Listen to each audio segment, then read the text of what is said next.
장기적으로는 우상향 할 것이라고 말씀 주셨는데 네. 이제 단기적으로 11월, 12월 저희 코스피 어떻게 될 것이라고 보시나요? 뭐 사실 그동안 지수가 너무 많이 올랐기 때문에 단기적으로 좀 피로감을 느낄 수는 있다라고 생각은 해요. 근데 과연 이게 12월 달에 또 연말 랠리가 이어질 가능성이 있기 때문에 야, 이게 과연 여기서 끝날 것인가? 그래서 저는 한편으로 이제 12월 연말 랠리를 앞두고 한 템포 좀 쉬어갈 수도 있지 않을까 개인적으로 생각은 해요. 왜냐면 이게 11월 달에도 올라가고 12월 달까지 이제 올라버리게 되면 단기간에 너무 많이 올라가 버리기 때문에 피로감이 상당히 누적될 수 있다고 보거든요. 그래서 오히려 저는 건강한 상승이 나오려면 11월 달에 좀 뭐 무너지는 것까지는 아니어도 좀 쉬어가는 달이 돼줘야 12월 달 또 이제 계단식 상승을 위한 좀 그런 쉬어가는 모멘텀이 나오지 않을까 개인적으로는 생각합니다. 근데 사실 뭐 앞서서도 말씀드렸지만 증시가 뭐 예측한 대로 흘러가진 않죠. 워렌 버핏이나 피터 린치도 못한다고 한 거를 뭐 제가 하기에는 좀 어렵다고 생각을 합니다. 중요한 점은 여전히 돈은 풀리고 있고 앞으로 더 많이 풀릴 거라는 거예요. 돈이 풀린 초입입니다, 지금은. 그렇기 때문에 너무 두려워하지 마시고 증시 너무 고점이야? 라는 겁을 먹지 마시고 투자하시고요. 안전마진만 확보해 놓으신다면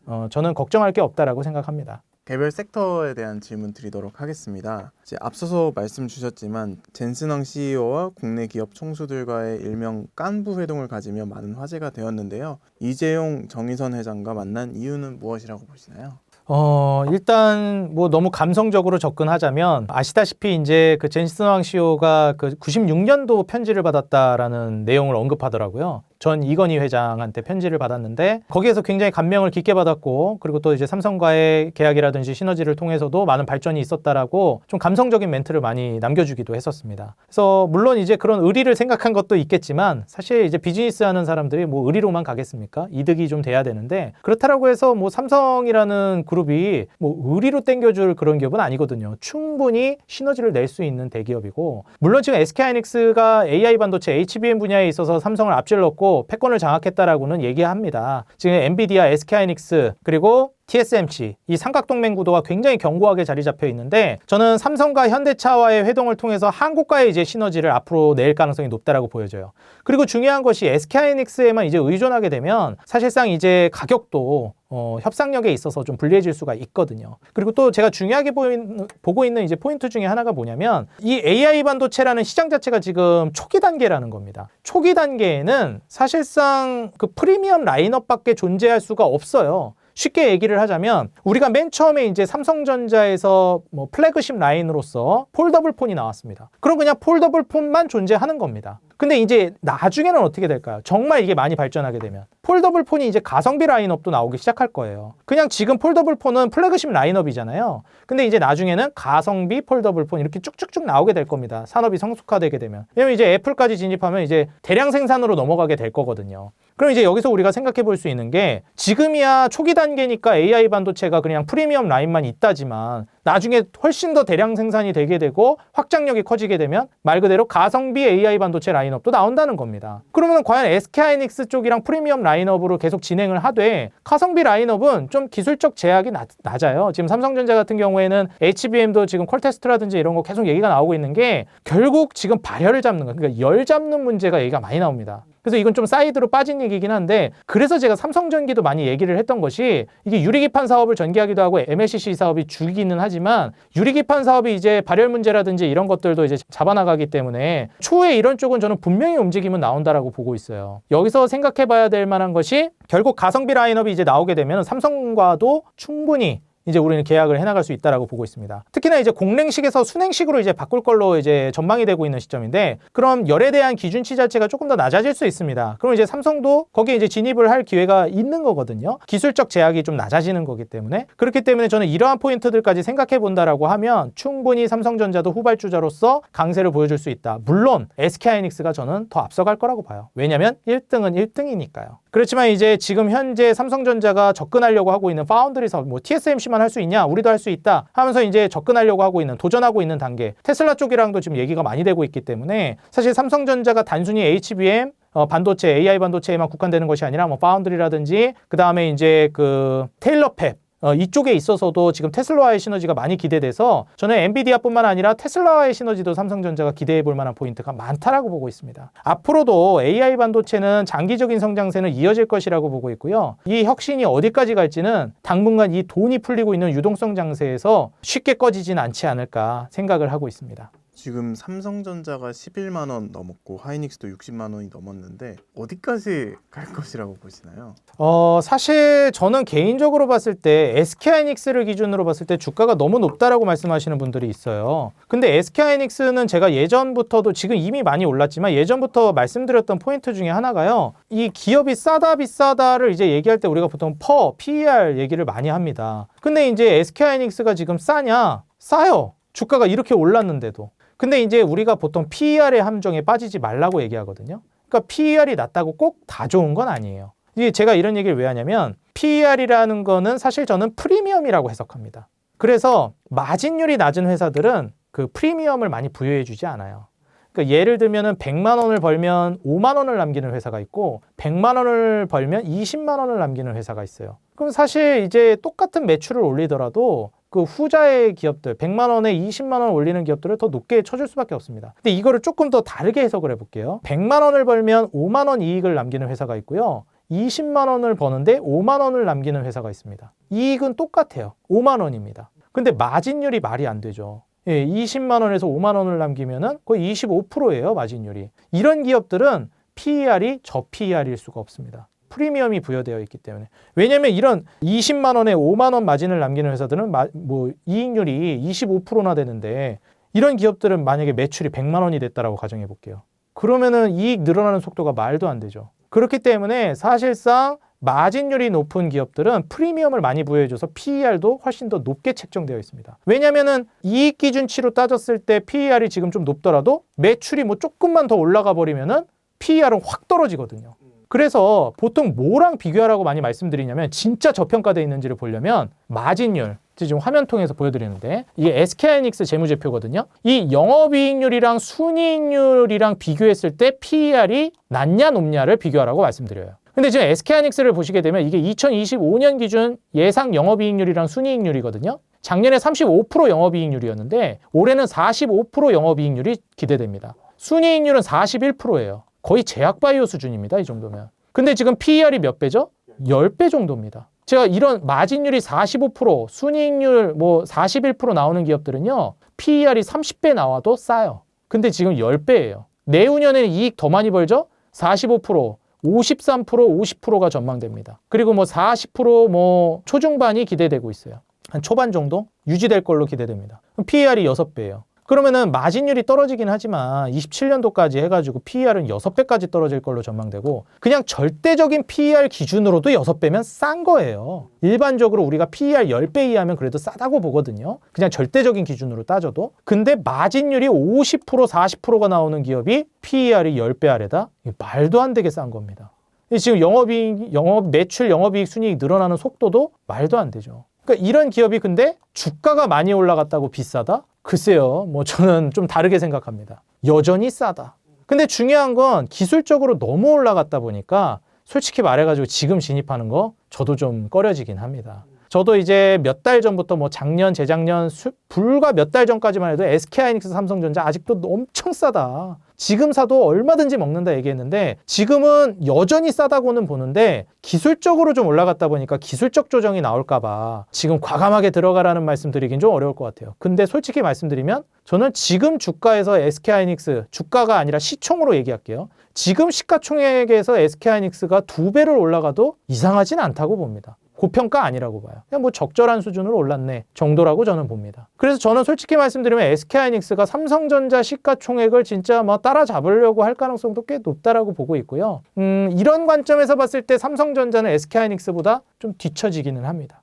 왜냐면은 이제 그 기업 분석을 보시게 되면 SK하이닉스는 이런 프리미엄이 부여를 받고는 있기는 한데 삼성전자 같은 경우에 보시게 되면 영업이익률이나 순이익률을 보게 되면 11%, 이 정도 수준이에요. 올라갈 걸로 예상이 되는데 19%대, 16%대 이렇게 봅니다. 그리고 PER이 11배. 그럼 마진율은 SK하이닉스보다 더 떨어지는데 PER은 오히려 더 높죠. 그러니까 사실 삼성전자는 SK하이닉스보단 그래도 주가 덜 올라가지 않았나? 그러니까 이게 더 싸다고 생각하세요. 근데 주가가 싸다 비싸다는 덜 올랐다 많이 올랐다로 평가하는 게 아닙니다. 그래서 저는 삼성전자가 덜 올라서 싸다고 생각하시는 분들이 있겠지만은 저는 더 많이 올라간 SK하이닉스가 훨씬 더 싸다고 봅니다. 지금. 그래서 이런 지점들을 앞으로도 뭐 그래서 삼성전자가 안 좋다, 안 올라간다, 뭐 SK하이닉스가 훨씬 더 간다 이걸 이제 딱 얘기하는 게 아니라 그냥 가치 평가를 할 때 그렇다라는 겁니다. 예, 그래서 그 지점을 한번 생각해 보시고 삼성전자가 그럼 안 올라가냐? 뭐 그렇게 보지는 않습니다. 저는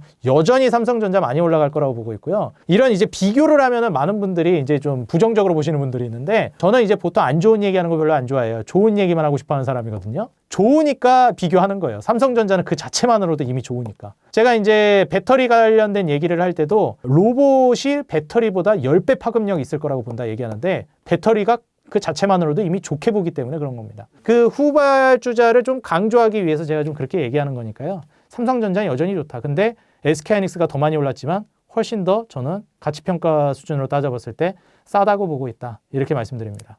대장주에 이어서 소부장주도 좀 여쭤보고 싶은데요. 소부장주도 덩달아 많이 올랐는데 최근에 주목하셨던 소부장주가 있을까요?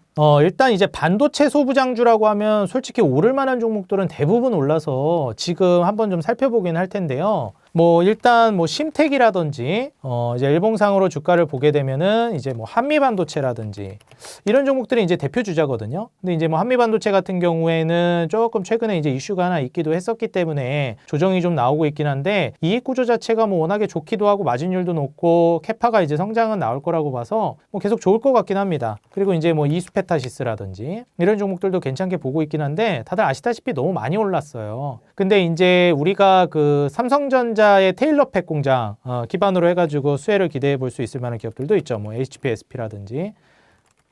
이제 HPSP나 이런 종목들은 사실 그렇게 많이 올라갔다라고 보기가 어렵거든요. 그래서 이제 이런 종목들은 좀 눈여겨볼 만하고 그리고 좀 중요하게 보고 있는 게 결국에 나중에 유리기판이 요즘에는 좀 얘기가 쏙 들어가 있는데 유리기판은 분명히 올 수밖에 없는 섹터라고 보고 있습니다. 왜냐하면 제가 항상 이제 말씀드리는 게 기술의 발전은 막을 수 없다고 말씀드리거든요. 그래서 폴더블 폰 관련해서 폴더블 디스플레이 기술력도 뭐 확장이 안 나왔다 뿐이지 분명히 오거든요. 자율주행도 그렇고 로봇도 그렇고 그냥 언제 오냐의 문제지 발전된 기술은 분명히 옵니다. 그러니까 이제 유리기판이라는 거는 사실 지금 이 HBM이라든지 AI 반도체 분야로 넘어갔을 때 고집적화에 있어서 필수적인 단계, 열을 잡는다라는 관점에서 봤을 때는 필수예요. 그런 단계에서 우리가 이제 유리기판이 올 것이냐 안 올 것이냐 분명히 온다. 근데 언제 오냐의 문제죠. 그런 관점에서 봤을 때는 아직 오지 않았다라는 관점에서 삼성전기를 제가 많이 말씀드렸습니다. MLCC 분야에 있어서도 그렇고. 근데 이것도 너무 많이 올랐잖아요. 솔직히 삼성전기가 저는 가장 좋다라고 보긴 하는데 뭐 필옵틱스라든지 이런 종목들도 뭐 움직임이 앞으로 올 거라고 봅니다. 오늘자 기준으로 급등이 나오기는 했는데 앞으로 좀 눈여겨볼 만한 기업들이라고 생각은 해요. 그래서 삼성전기 같은 경우에도 MLCC 분야와 그 다음에 이 유리기판 테마를 좀 생각해 본다라고 하면 주목해 볼 필요성은 있지 않을까. 근데 이제 솔직히 말씀드리면 반도체 소부장이나 반도체 여전히 더 갈 거라고는 보는데 앞으로 신규 진입할 섹터들이 아직 많이 있고 좋은 주식들도 있어서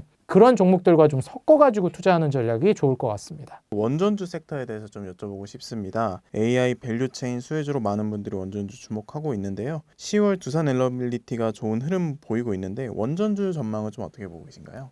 사실 이제 원전 같은 경우에 제가 이제 조선방산과 비교를 좀 많이 합니다. 왜냐하면은 일단 조선방산 원전 모두 산업주기 사이클이 굉장히 길다라고 제가 앞서서도 말씀을 드렸어요. 근데 이 산업주기 사이클이 길다라는 것은 일단 반짝하고 끝나는 산업이 아니라는 거죠. 그러니까 보통 이제 사이클이 짧아야 5년. 일반적으로 10년을 이제 내다본다는 겁니다. 그래서 이제 조선주, 이 주식 투자한 지가 굉장히 경력이 오래되신 분들 있죠. 막 20, 30년 이상 되신 분들. 이런 분들은 조선주라고 하면 학을 떼시는 분들이 있어요. 한번 물리면 10년, 15년 물리거든요. 그만큼이나 하락 사이클도 길고 상승 사이클도 반대급부로 길어요. 그래서 조선주도 이렇게 오래 가고 있고 앞으로도 저는 계속 갈 거라고 보고는 있습니다. 자, 근데 이제 조선과 방산 그리고 전력 인프라 이런 섹터들하고 완전히 다른 점이 있습니다. 뭐냐면 지금 본격적으로 상승을 출발한 지가 얼마 안 됐다는 거예요. 방산도 그렇고 전력 인프라도 그렇고 조선도 그렇고 올라간 지가 꽤 됐습니다. 한 4, 5년 됐어요, 다들. 그래서 한 뭐 어느 정도 중간 정도 이상 이제 사이클이 진행이 됐다라고 보고 있는데 원전은 산업주기 사이클로 봤을 때 아주 초입이라고 보고 있습니다.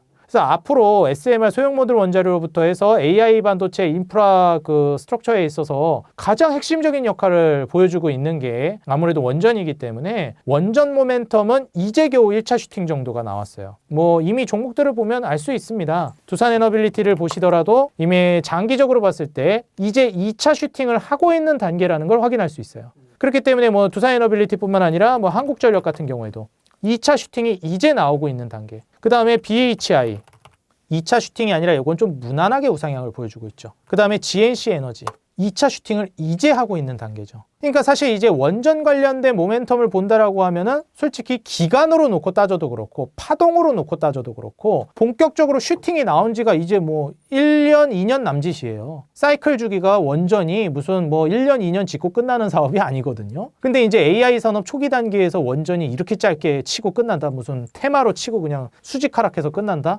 결코 그렇게 보진 않습니다. 파동상으로도 2차, 3차 슈팅은 필연적으로 나올 거라고 보고 있고 그리고 기간으로 놓고 따지더라도 지금 올라간 기간 자체가 너무 짧아요. 그렇기 때문에 저는 원전 섹터의 성장성을 따져놓고서도 그렇지만 파동상으로도 앞으로 올라갈 모멘텀이 많이 남아있다고 보고 있습니다. 조선 원전 전력 인프라 모두 좋고 앞으로도 더 갈 거라고 보지만 지금 이제 2차 슈팅이 진행 중인 원전 같은 경우에도 1차 슈팅을 놓쳤다면 이번 2차 슈팅은 놓치지 않는 전략으로 한번 접근해 보시면 어떨까 말씀드리고 싶습니다. 근데 원전주가 지난 한 8, 9월쯤 보면 모멘텀이 없을 때는 또 단기적으로 봤을 땐 길게 지지부진한 모습을 보이기도 하는데 다른 종목들과 다르게 원전주는 좀 실적이 아직까지는 찍히지 않는 경우가 많은데 그래도 좀 꾸준히 이렇게 길게 보고 가야 될까요?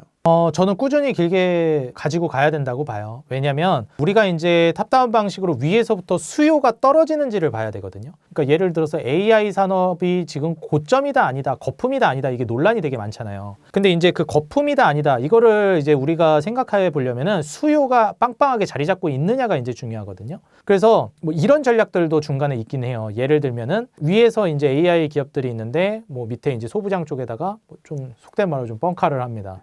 원래는 수요를 기반으로 따져봤을 때는 뭐 1만 개가 필요할 것 같은데 뭐 한 3만 개 필요하다고 하는 거예요. 그러면은 공장 늘려가지고 엄청 많이 생산할 거 아니겠습니까? 그럼 그때 가가지고 야, 뭐 한 1만 개밖에 필요 없어. 그러면 이제 뭐 수요 대비해가지고 공급이 많아지다 보니까 가격이 싸집니다. 이제 싸게 이제 사올 수가 있는 그런 이제 효과를 가져올 수 있는 건데 이제 중요한 건 뭐냐면 수요가 이미 엄청 빵빵하게 되어 있고 이거 지금 다 물량 쳐내지도 못해요. 공장 지금 아무리 늘려도 이 지금 뭐 IT 버블 때랑 비교를 하는데 그때는 허상이었고 지금은 실체라는 겁니다. 그땐 수요를 기반으로 한 게 아니라 기대감을 기반으로 올라갔던 버블이 IT 버블 97년도 뭐 이때고 지금은 수요를 기반으로 올라가고 있다는 거예요. 그러니까 마진율이 엄청 올라가죠. 왜냐하면 똑같은 제품을 더 비싸게 파니까 예를 들어서 100만 원짜리 제품이 있는데 이거 하나 만드는데 50만 원이 들어가요. 그럼 이익률이 50%죠? 근데 이제 사람들이 너도 나도 이걸 사고 싶어 한대요. 그럼 똑같은 제품인데 그래? 그럼 더 비싸게 팔아도 사겠네? 120, 130만 원에 팝니다. 그래도 팔려요. 그럼 들어가는 비용은 50만 원 똑같습니다. 근데 원래 50만 원이 이익이 났는데 이제 70만 원, 80만 원 이익이 남아요. 마진율이 엄청 올라가죠. 이게 수요를 기반으로 기업의 이익 구조가 개선되는 거예요.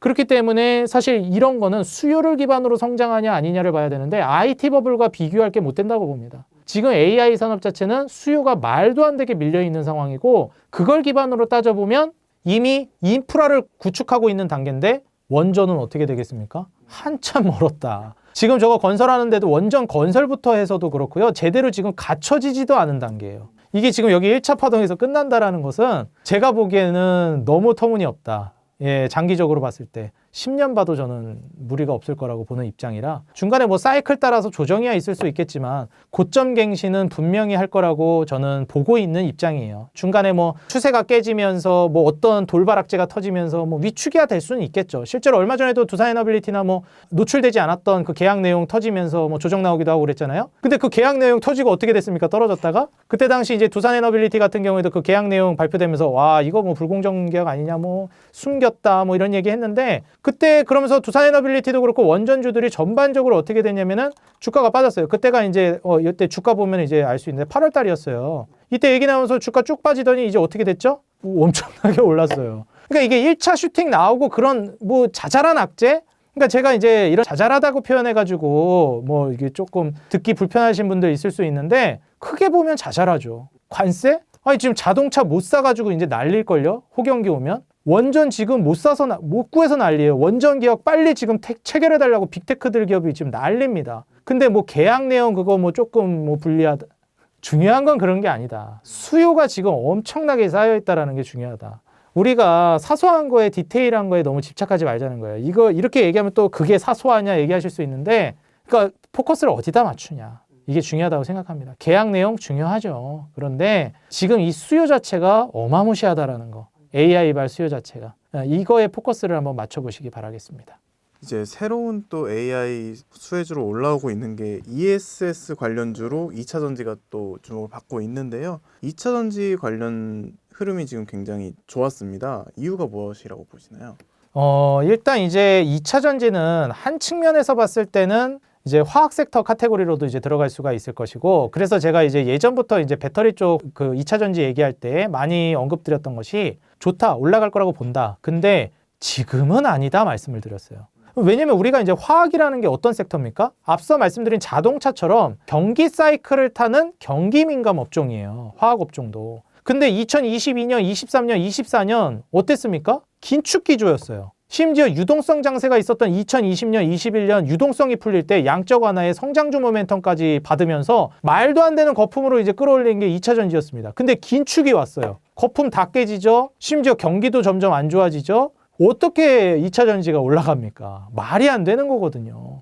근데 호경기가 오면 이제 올라가겠죠. 돈 풀리고 그러면. 그래서 제가 말씀드렸던 게 2025년 말에서 2026년 초 정도면 괜찮다. 25년 추석 명절 끝나고부터는 지켜보자. 근데 실제로 명절 끝나고 이제 움직이기 시작합니다. 근데 지금 움직이기 시작하는 데 있어서도 의심을 하시는 분들이 많아요. 그동안 너무 많이 빠졌다 보니까. 근데 지금은 의심하지 않아도 되는 단계예요. 자동차 같이 화학 섹터 카테고리도 결국 경기 사이클을 타기 때문에 이미 금리 인하하고 양축 긴축이 끝났는데 이제는 호경기 사이클을 기다리는 일이 남았단 말이에요. 장기적으로 봤을 때. 그럼 앞으로는 좋은 일이 펼쳐질 가능성이 높지 안 좋은 일이 펼쳐질 가능성이 높지 않단 말입니다. 화학도 그렇고 오늘자로 지금 촬영하고 있는 날짜 기준으로 실제로 에너지 관련된 기업들도 올라갔어요. 태양광 관련해서 HD 현대에너지솔루션이랑 뭐 하나솔루션이나 이런 종목들도 올라가고, 최근에 이제 배터리 종목들 삼성 SDI라든지 LG에너지솔루션 뿐만 아니라 각종 배터리, 그리고 LG화학 이런 종목들까지 올라갑니다. 이제 중요한 건 뭐냐면 앞으로 올라갈 거라는 거예요. 화학 섹터도 그렇고 배터리 섹터도 경기 사이클에 맞춰서 이제 앞으로는 2020년, 21년 뭐 그리고 조금 더 그 뒤에까지 배터리 산업이 지금까지는 혁신 업종으로 코로나 팬데믹 때 그 유동성을 타고 혁신 업종 카테고리로 올라갔다면 이게 산업 주기 사이클이 있는데 처음에 혁신 업종으로 성장하다가 그다음부터 이제 사이클로 또 접어들죠. 그러니까 이제 배터리 업종 2차 전지는 이제 사이클 업종으로 접근을 하셔야 돼요. 혁신 업종 성장주로 보실 게 아니라. 그럼 사이클에 따라서 이제 투자를 하셔야 되는데 지금 투자하기 좋은 시점입니다. 그렇기 때문에 LG에너지솔루션이라든지 이런 기업들은 사실상 대표적인 대장주이기 때문에 저는 투자 메리트 충분히 있고 저는 투자해도 될 만한 지점이라고 보고 있어요. 그래서 오히려 최근에 조금 조정을 보여주는 모습을 보여주기도 하는데 길게 보신다면 저는 뭐 내년까지 봤을 때 2차 전지 배터리, 뭐 ESS 이런 종목들, 특히나 LG에너지솔루션 같은 종목들은 저는 너무 겁먹지 말고 투자하셔도 좋을 것 같다 말씀드립니다. 이제 ESS 관련주 괜찮다고 보셨는데 이제 많은 분들이 들고 계시는 게 에코프로나 포스코 그룹주 등 양극재 관련 기업들도 많이들 들고 계십니다. 해당 기업들은 어떻게 좀 보시나요? 일단 저는 외국인들이 많이 매수하는 거 위주로 보라고 말씀드리고 싶어요. 근데 아직 그 분야까지 뻗쳐나가고 있는 단계라고 보지는 않고 있거든요. 오히려 이제 LG화학이라든지 LG에너지솔루션 그리고 삼성 SDI, 우리가 흔히 배터리 3사라고 얘기하는 이런 쪽이라든지 뭐 에코프로 BM, 뭐 LNF 요 정도까지 이제 외인들 매수세가 들어오는데 그 안에서도 특히 이익 구조가 빠르게 개선되는 종목들부터 보시는 게 좋아요. 그게 이제 LG에너지솔루션 그리고 LG화학, 특히 LG에너지솔루션이 가장 빠르게 가장 드라마틱하게 이익 개선이 진행되고 있습니다. 그래서 LG에너지솔루션을 가장 첫 번째로 보시라고 말씀드리고 그 다음에 이제 뭐 삼성 SDI라든지 에코프로 BM이라든지 외인 수급도 준수하고 이익 개선세도 뭐 LG에너지솔루션만큼은 아니지만 준수하게 진행되고 있기 때문에 요 순서로 저는 보라고 말씀드리고 싶어요. 왜냐하면 이 종목들이 지금 투자하기 늦지가 않았기 때문에 우선 봐야 되는 종목들 1순위 종목들부터 저는 보는 게 맞지 않나요? 이 종목들이 다 날아가면 그 뒤에 이제 아직 안 간 종목을 보는 거는 맞지만 아직 제대로 올라가지도 않았는데 굳이 다른 걸 볼 필요성은 없다고 봐요. 이 영상 올라갈 때쯤 어떻게 돼 있을지 모르겠지만 지금 시점에서는 이쪽에 좀 더 집중을 하고 계시는 게 좋지 않을까 말씀드리고 싶습니다. 이제 다음으로 바이오주도 좀 여쭤보고 싶습니다. 지난주 금요일에 제약바이오 종목들도 급등을 했는데 이유가 무엇이라고 보시나요? 일단 제약바이오 종목을 이제 지금 최근의 흐름을 보게 되면 금리 인하를 하게 되면 수혜를 볼 수 있을 만한 업종이 딱 제가 강조했던 게 두 개였어요. 하나가 로봇주, 하나가 제약바이오. 로봇은 이미 폭등 흐름에 올라탔기 때문에 사실 이제 제약바이오가 남았다라고 볼 수 있겠거든요. 제약바이오는 아직 전성기라고 보기는 어렵습니다. 그래서 다른 의미로 얘기하면 자동차, 현대차 그룹과 마찬가지로 선취매할 수 있는 기회가 남아있는 업종이라고 보고 있어요. 제가 지금 아직 늦지 않은 투자에도 준수한 선취매라고 하긴 좀 그렇지만 투자를 해도 충분히 늦지 않았다라고 생각하는 업종이 원전이라든지 2차 전지, 그 다음에 제약바이오, 뭐 이런 섹터들, 뭐 그리고 자동차 이런 쪽은 안 늦었다라고 보고 있습니다. 근데 이제 그 안에서 제약바이오 같은 경우에는 지금 앞서서 제가 말씀드린 거랑 좀 연결이 되는데 제약바이오는 상징적인 혁신업종에 해당되는 부류죠. 그렇기 때문에 제약바이오는 전통적으로 이제 마진율이 높은 사업구조에 속해 있는 업종이기도 하고요. 물론 모든 기업이 그렇진 않지만 그래서 이제 제약바이오 같은 경우에는 금리 인하 수혜주에 가장 상징적으로 떠오르는 전통적인 기업입니다. 그래서 보통 이제 우리가 산업주기 사이클이 움직인다 그러면은 맨 처음에 한국 같은 경우에는 코스피, 무량주, 반도체 이쪽으로 먼저 돈이 들어오고 그 다음에 코스닥, 중소형주, 제약바이오 이쪽으로 이제 낙수 효과가 떨어진다 이렇게 보통 얘기해요. 근데 이제 지금 그런 시점에 왔다라고 봅니다. 근데 제약바이오가 생각한 것만큼 시원하게 안 올라가는 이유 중에 하나는 뭐냐면 제약바이오와 로봇 모두 금리 인하의 수혜를 받는데 금리 인하의 수혜를 받는 로봇이 지금 워낙에 AI발 열풍을 받으면서 올라가다 보니까 상대적으로 뺏겼다라고 생각해요.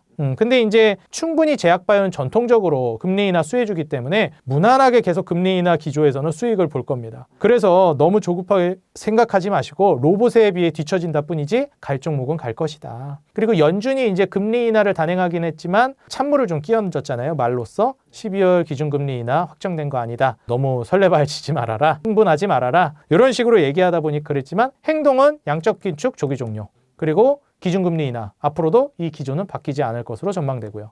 그리고 무엇보다도 이제 중요한 게 하나 보여드리고 싶은 게 자, 이제 화면으로 이제 보여드리고 있는 게 나스닥 생명공학 지수입니다. 최근에 이제 이 미국의 이 나스닥 생명공학 지수가 전고점에 임박한 상황이에요. 우리가 보통 이제 종목들이나 섹터가 진짜 폭발력 있게 터져 나오는 순간이 언제냐라고 보면은 신고가를 쓰기 시작할 때라고 보거든요.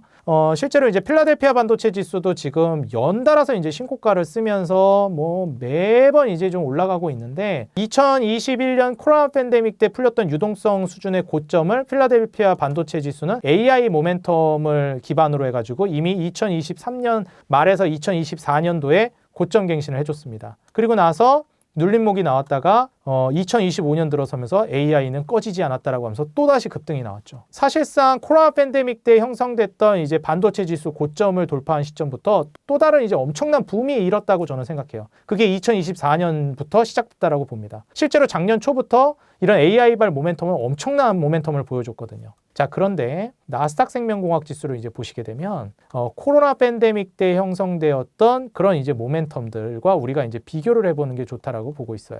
자, 근데 이제 보시게 되면 2020년, 2021년 이때 당시 이제 코로나 팬데믹 때 형성됐던 나스닥 생명공학 지수의 고점을 지금 거의 임박했습니다.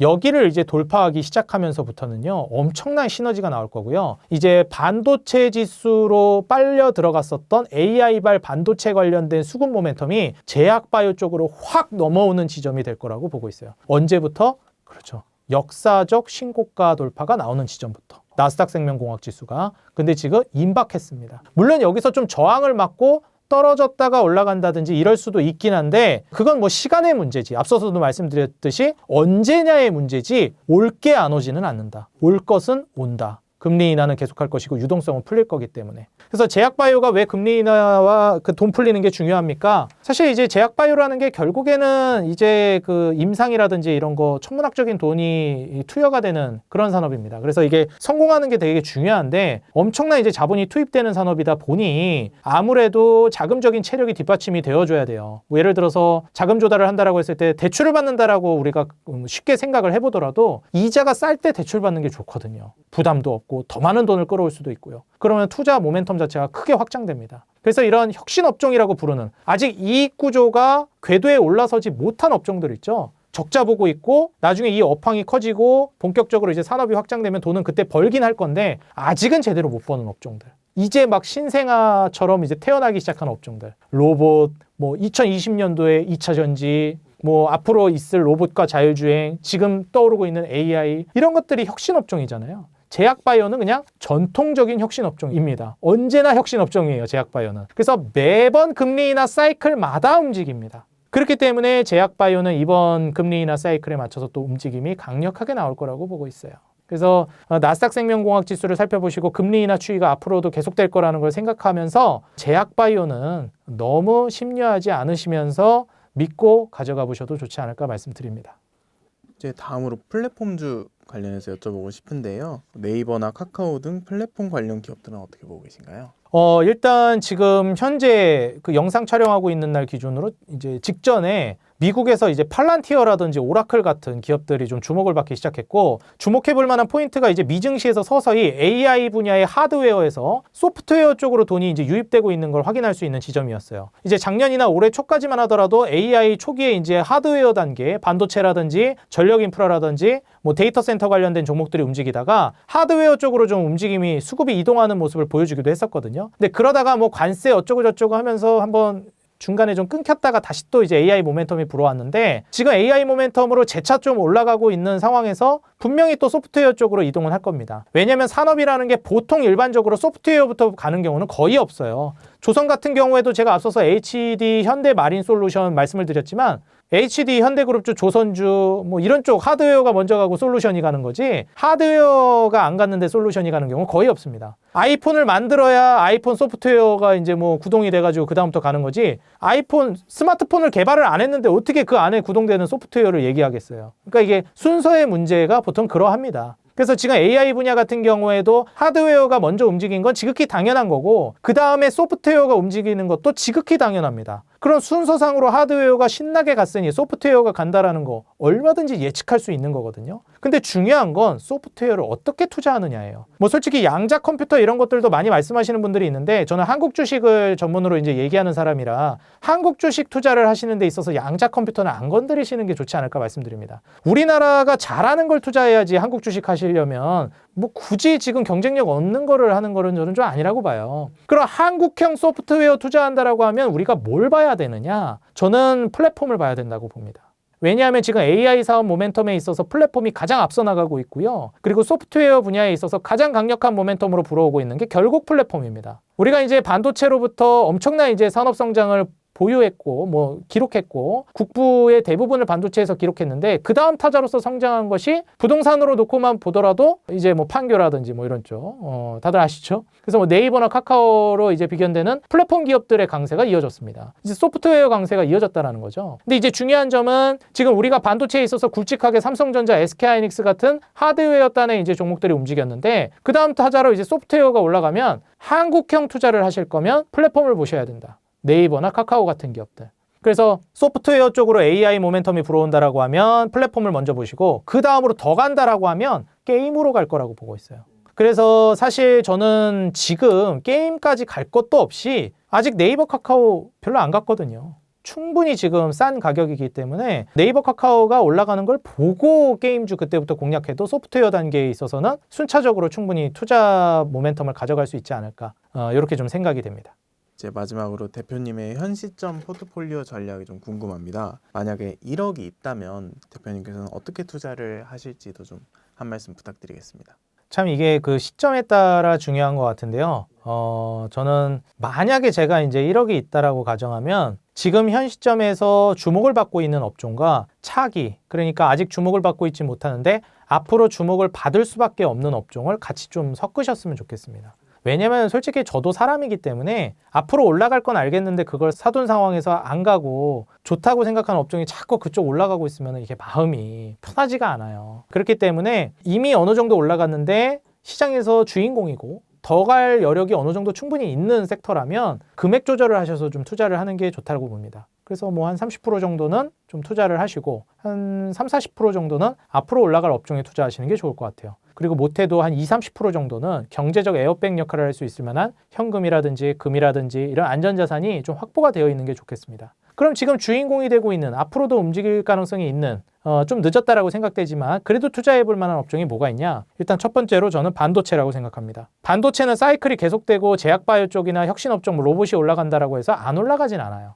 계속 꾸준하게 올라갈 가능성이 높습니다. 그 다음에 전 로봇이라고 봅니다. 로봇은 지금 어마무시하게 올라가고 있는데요. 뭐 중간중간 조정이 나올 수도 있고 앞으로 상승할 거에 비하면 여전히 초기 단계라고 봅니다. 특히나 의료 로봇 같은 경우에는 아직 출발도 안 했어요. 그래서 뭐 수술 로봇, 의료 로봇 같은 경우에는 충분히 투자 모멘텀이 있고 전통적인 이제 로봇 시가총액 대장주들 같은 경우에도 늦지 않았다라고 보는 입장이기 때문에 혹시나 조정이 나오면 꼭 공략을 시도해 보셨으면 좋겠습니다. 그리고 아직 제대로 주목을 받고 있지 못하지만 충분히 앞으로 주목을 받을 수 있을 만한 거. 솔직히 이거를 주목을 안 받았다고 하긴 좀 그런데 원전주입니다. 왜냐하면 지금 살짝 소강 상태에 들어가 있기 때문에 지금 투자하기에 아주 좋다라고 보고 있어요. 그래서 지금 주목받고 있는 반도체나 로봇을 투자하되 이제 원전이라든지 아직 움직이지 않은 제약바이오, 그 다음에 이제 자동차 이쪽은 투자하시면 지금 거의 선침해 구조라고 봐요. 선침해할 수 있는 단계입니다. 제약바이오나 자동차는. 그리고 하나 더 말씀드리고 싶은 거는 이제 화학과 배터리 쪽입니다.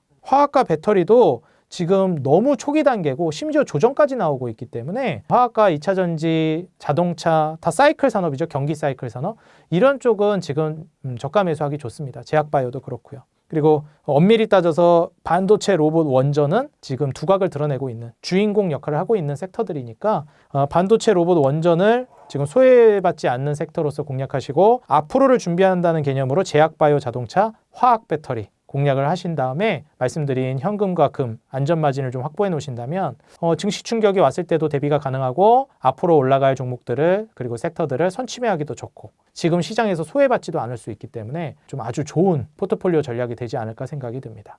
그 마지막으로 이제 유동성 장세가 온다고 말씀을 주셨는데 그럼 이제 주식을 투자해야 되는 시기가 오는 거고 그러면 이제 주식 공부를 해야 되는데 주식 공부를 할 수 있는 방법을 좀 알려주실 수 있을까요?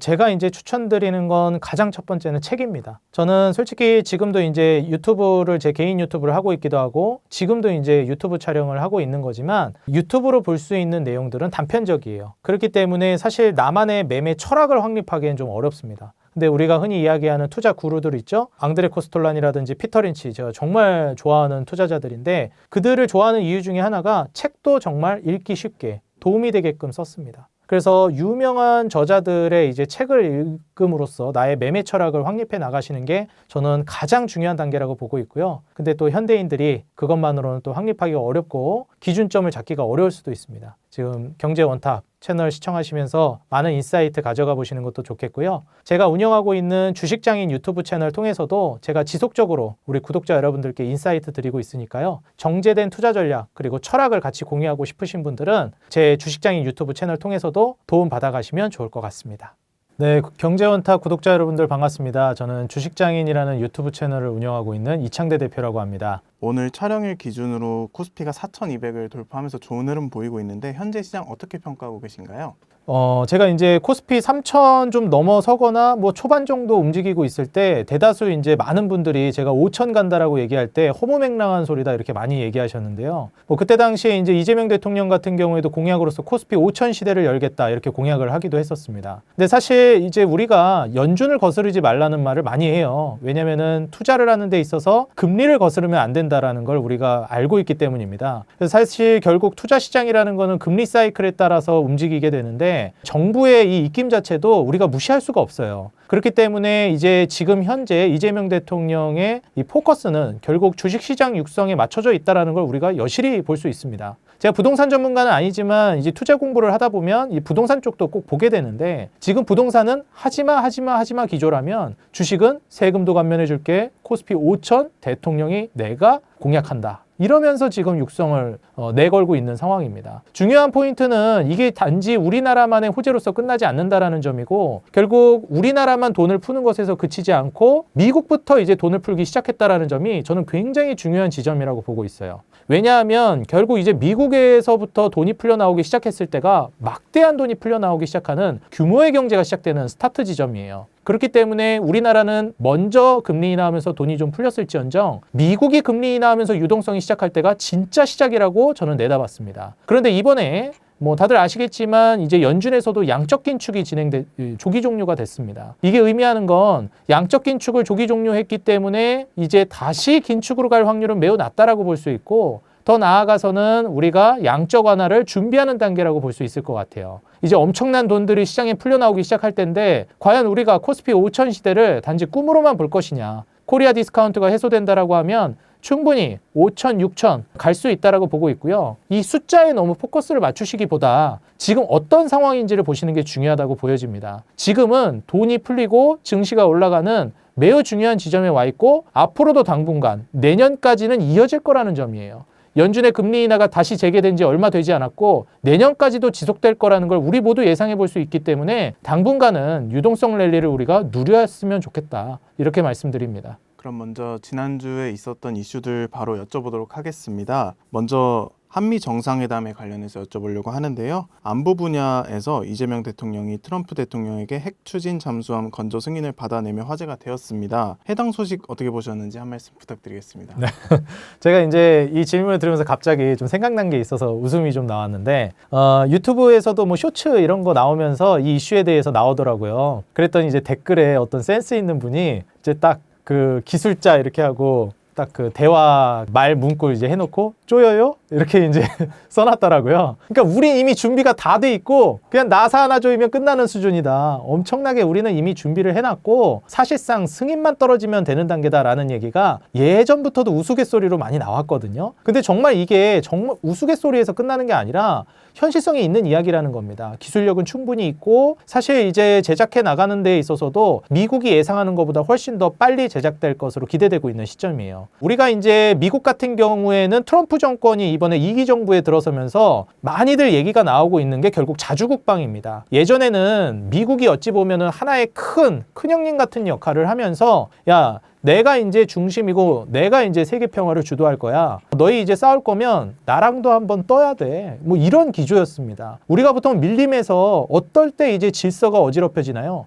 절대 강자가 사라졌을 때 이 질서가 흐트러지기 시작합니다. 이 호랑이나 사자가 부재했을 때 일이나 늑대들이 설치는 거죠. 그렇게 되면 사실상 오히려 더 시장에 혼란을 야기하게 되는데 절대 강자가 존재했을 때 그때서야 비로소 평화가 찾아온다고 생각합니다. 트럼프가 잘하고 있는 거 못하고 있는 거 여러 가지가 있겠지만 저는 잘하고 있는 것 중에 하나가 내가 절대 강자라는 인식을 전 세계 시장에 심어줬다라는 거예요. 전쟁을 함부로 격화되지 못하게끔 만드는 억제 효과가 있다라고도 저는 생각합니다. 근데 이제 이 시점에서 우리가 생각해 봐야 될 것은 트럼프가 이제 경제적인 분야에 있어서 우리는 공짜로 이제 더 이상 너희들에게 좋은 역할을 해주지 않겠다라고 얘기했다라는 겁니다. 자, 그렇게 내다본다라고 하면 너희 국방은 너희가 알아서 해야 되고 미국의 보호를 받고 싶으면 거기에 합당한 돈을 내야 된다라는 슬로건을 내걸기 시작했다라는 거예요. 그렇기 때문에 지금 유럽 같은 경우에도 자주국방을 이제 하기 위해서 이 방위비 자체를 계속해서 올려나가고 있는 시점이고 과거에는 이 유럽이 방위비를 올린다라고 했을 때도 그냥 뭐 말만 그렇게 하고 실제로 하지 않는 경우가 많았거든요.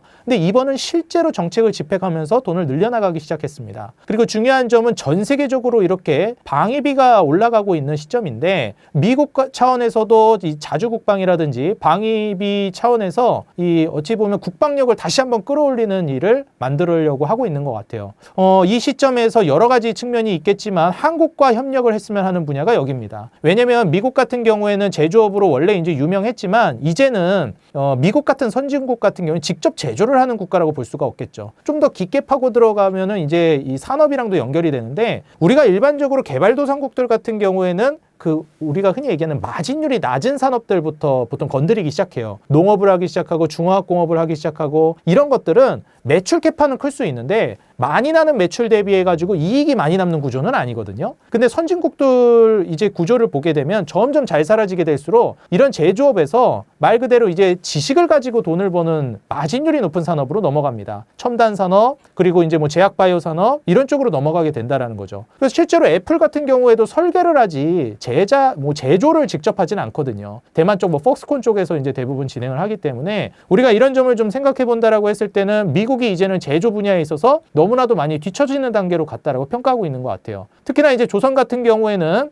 우리가 이제 군함이라는 키워드와 맞물려 본다라고 했을 때 막대한 기술력이 필요한데 이 한국 같은 경우에는 우방국이면서도 전 세계 1위 조선 기술력을 보유하고 있습니다. 그렇기 때문에 지금 방위 차원에서도 이제 마찬가지지만 한국과의 시너지, 도움을 받고 싶어 한다라는 거죠. 결국 우리나라는 이러한 조선이라는 강점을 가지고 있는 단계고, 뭐 중간에 제가 우스갯소리를 좀 넣어보자면 2019년도 당시에 이제 제가 조선주를 투자해야 된다라고 이야기했을 때 젊은 친구가 뭘 모른다. 내가 조선업에서 직접 일하고 있는 사람인데 지금 조선업 난리도 아니다. 지금 사람 다 잘려나간다. 이런 얘기가 들리고 실제로 댓글도 많이 달렸는데 어떤가요? 실제로 보니까 우리가 동트기 전 새벽이 어둡다고 가장 산업이 어두운 시점, 구조조정을 할 때가 최바닥권에서 투자할 수 있는 지점이었다는 겁니다. 그때부터 이미 한국의 조선 기술력은 올라가기 시작했고, 미중 무역 전쟁이라는 것은 그 이전부터도 계속 이어져 왔었죠. 지금 미국 같은 경우에는 중국의 조선 같은 경우에도 견제를 하고 있는 시점인데 이제 기술력이 좀 중요해지는 시점으로 다가왔어요. 앞으로 더 미래를 내다본다라고 하면 중국 견제는 저는 쉽사리 뒤로 갈 거라고 보지는 않습니다. 계속될 거라고 보고 있어요. 그리고 이제 한국과의 시너지를 통해서 국방력이라든지 이런 측면에서 앞서 나가려고 미국은 계속 시도할 겁니다. 그래서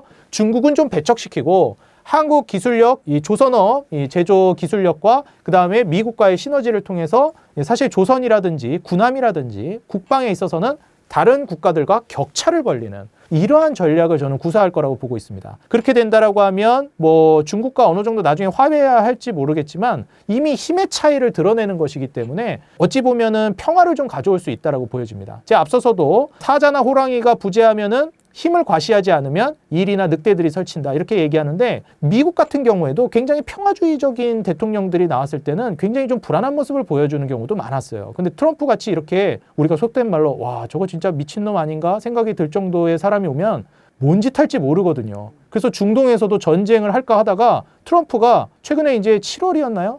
몇 달 전에도 유가가 한번 튄 적이 있었죠. 그때 한번 유가가 튈 때도 무슨 일이 있었냐? 중동 전쟁 나오니까 트럼프가 너희 전쟁 좋아하는구나. 미국이랑도 한판 뜰래? 하니까 와 이건 아니다. 바로 이제 수그러졌죠. 그러니까 유가 다시 안정됐고요. 그러니까 이런 효과들을 우리가 기대해 볼 수 있다는 것이고, 앞으로도 저는 이 힘의 차이를 트럼프가 보여주기 위해서 더 적극적으로 한국과의 조선 협력은 이어질 거라고 봅니다. 근데 여기서 우리가 주의해야 될 점이 한 가지 있는데 조선도 그렇고 방산도 그렇고 원전도 그렇고 이런 산업 사이클 자체가 굉장히 긴 산업 주기를 가져오는 산업들이에요. 사이클 주기 자체가 깁니다. 그렇기 때문에 오랫동안 올라갈 거라고는 보는데 이미 꽤 조선은 올라간 지가 되기는 했어요. 한 2019년, 20년 정도부터 올라가기 시작했으니까 한 4, 5년 정도는 그래도 움직임이 시작됐다라고 보고 있거든요. 제가 한 10년 정도 움직임이 나올 것이다 예상했는데 한 절반 정도 이상은 넘어가고 있는 단계라고 개인적으로 생각합니다. 지금 진입해도 저는 수익을 노려볼 만하다고는 생각하는데 굳이 지금 자리에서 진입하는 건 좀 위험하다라고 생각하기는 해요. 근데 앞으로 아직 상승 모멘텀이 끝났다라고 보진 않아서 혹시 공략을 고려하고 계시는 투자자분들이 계시다면 저는 소액으로 접근하는 거를 권장드리고 싶고, 조정이 나오고 눌림이 나오면은 그때 조금씩 담아나가는 전략이 좋지 않을까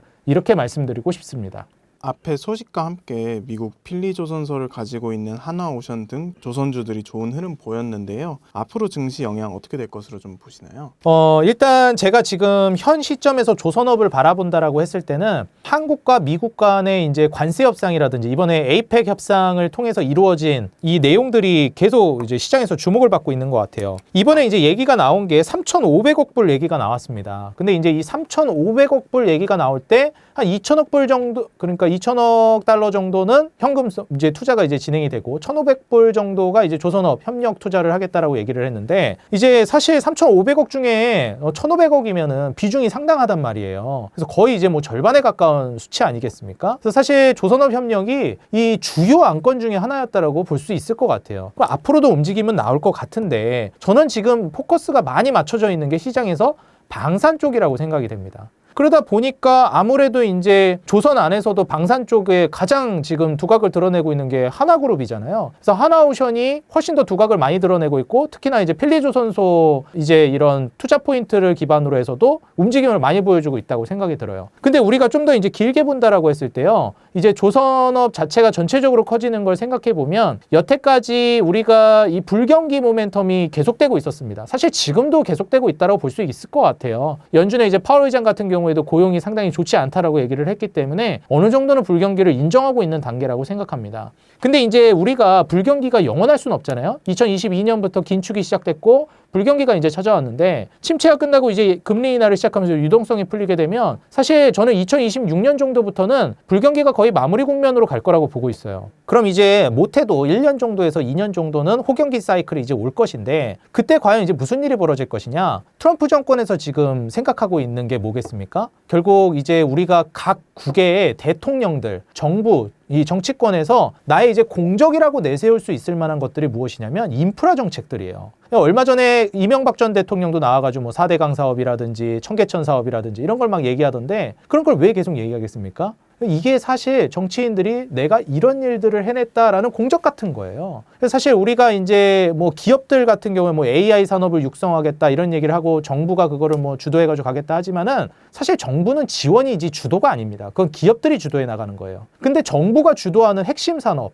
이런 건 결국 인프라 사업이거든요. 트럼프도 결국 자기의 공적을 내세우기 위해서 이러한 것들을 하고 싶어 합니다. 그래서 관세 협상이라든지 이런 것들도 다 앞으로 할 산업에 자기가 이제 직접 주도해 나가고 싶은 정부 사업을 위해서 지금 자금적인 부분들을 해결해 나가고 있는 거거든요. 그게 무엇이냐? 여기 연결되어 있는 것들이 알래스카 프로젝트라든지 인프라 사업이라든지 이런 것들이 다 연결되어 있습니다. 솔직히 알래스카 프로젝트 같은 경우에도 말이 나왔다가 쏙 들어갔는데 이게 아니어도 어떤 방식으로든 인프라 사업을 하겠다라는 얘기가 나올 거예요. 이게 사실상 저는 증시 피날레라고 보고 있는데 한국 증시 사이클도 그렇고 일반적으로 보통 반도체부터 움직이다가 우량주, 중소형주, 제약바에 움직이다가 마지막에 경기민감주, 인프라주 이런 것들이 올라가요. 이런 것들이 피날레를 보여주면서 급등할 때쯤이면 거의 사이클 막바지라고 보셔야 됩니다. 그래서 저는 이제 트럼프 정권에서 에너지 인프라 관련된 정책을 계속 할 거라고 보고 있는데 거기에 따라서 우리가 생각해 본다라고 하면은 조선주들이 또 한 번 강세를 보일 거라고 보고 있어요. 특히나 해운 쪽도 그렇고요. 여기에서 좀 강조해 본다라고 보면 삼성중공업 같은 기업들은 이제 아무래도 LNG선이라든지 그 다음에 이제 FLNG 분야에 있어서 전 세계 1위 자리를 차지하고 있는 기업이죠. 이제 FLNG 분야에 있어서 전 세계 1위를 차지한다라는 거 원래 이제 한 2등 정도 되는 경쟁 기업이 있긴 했었는데 중국 기업이었습니다. 근데 이제 미국의 제재가 들어가게 되면서 사실상 삼성중공업이 지금 압도적인 1등이 돼버렸어요. 그냥 언터처블, 그냥 원앤온리 수준이 돼버렸거든요. 그래서 사실 이런 측면에서 봤을 때는 그간 우리가 방산이라는 카테고리에 좀 더 포커스가 맞춰져 있다 보니까 하나오션이라든지 그리고 원래 이제 기본적인 조선에 있어서는 HD 현대가 원래도 이제 가장 강력했고 주인공이었기 때문에 1등 자리를 놓치진 않았어요. 그래서 뭐 HD 현대중공업이라든지 뭐 이런 종목들 주력으로 이제 종목들 수급을 빨아들이는 모습을 보여줬습니다. 근데 하나오션이라든지 HD 현대중공업, HD 한국조선해양 뭐 이런 종목들 대비해서 삼성중공업은 상대적으로 굉장히 주가를 못 올렸어요. 왜 그런 거 하니?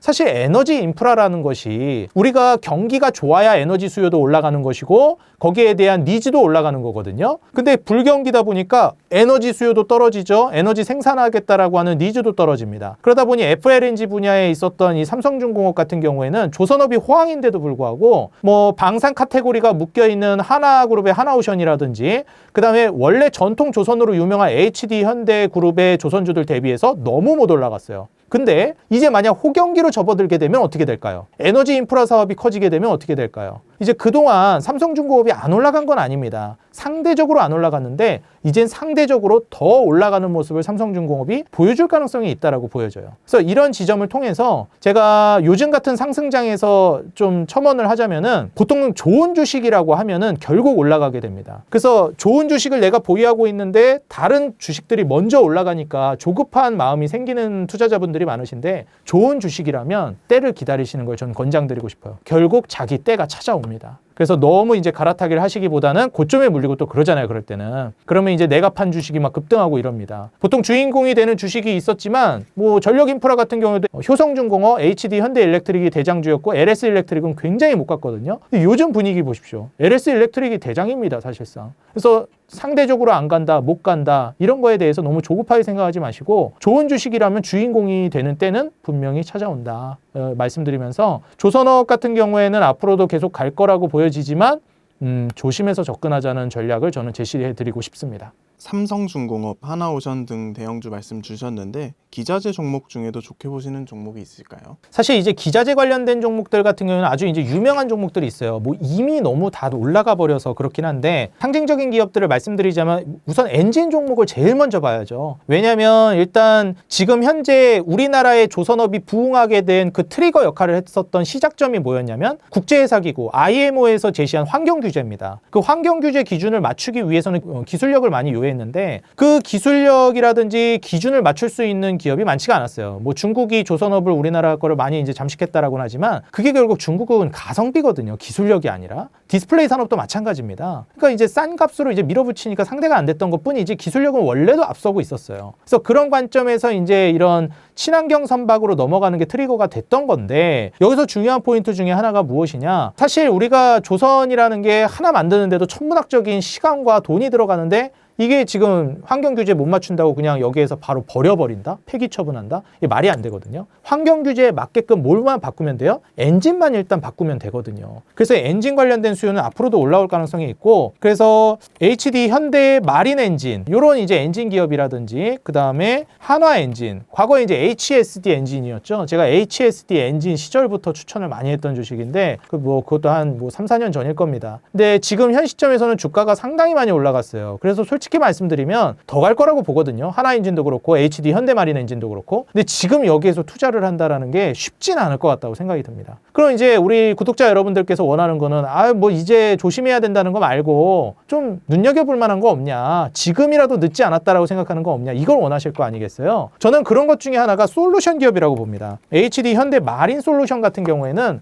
후발주자로 움직이는 종목이에요. 결국 이제 앞선 종목들이 움직여야 가는 종목인데 신고가 쓰면서 움직인 지가 얼마 안 됐거든요. 장기적으로 이제 올라가고 있는 단계고 다른 조선업 종목들과 다르게 솔루션 기업이다 보니까 어떤 차이점이 있느냐? 마진율이 굉장히 높습니다. 제가 앞서서도 말씀드렸지만 이런 중후장대 산업들 있죠. 자동차나 조선이나 이게 매출 캐파는 클지 몰라도 마진율이 그렇게 높진 않아요. 뭐 예를 들어서 100만 원 벌면 6만 원 남기는 그런 구조입니다. 그러다 보니까 지금 현재 사업 구조 자체가 그렇게 좋다라고 볼 수는 없어요. 근데 그건 어쩔 수 없습니다. 그냥 그 업종의 특징이라서 마진율을 크게 끌어올리기는 어려워요. 뭐 잘 나가야 이제 두 자릿수 넘어가는 건데 이런 솔루션 기업 같은 경우에는 조선업임에도 불구하고 사실상 이제 마진율 자체가 굉장히 좋게 책정이 되어 있어요. 뭐 사업 구조 자체가 그렇기 때문에 그렇죠. 현대차그룹 같은 경우에도 최근에 주가 올라가고 있는 현대오토에버 같은 이런 솔루션 기업들은 마진율이 좀 높은 편에 속합니다. 그래서 이런 현대마린 솔루션 같은 경우에는 기존의 조선주들이 올라가고 후발주자로서 올라갈 만한 종목이라고 보는 만큼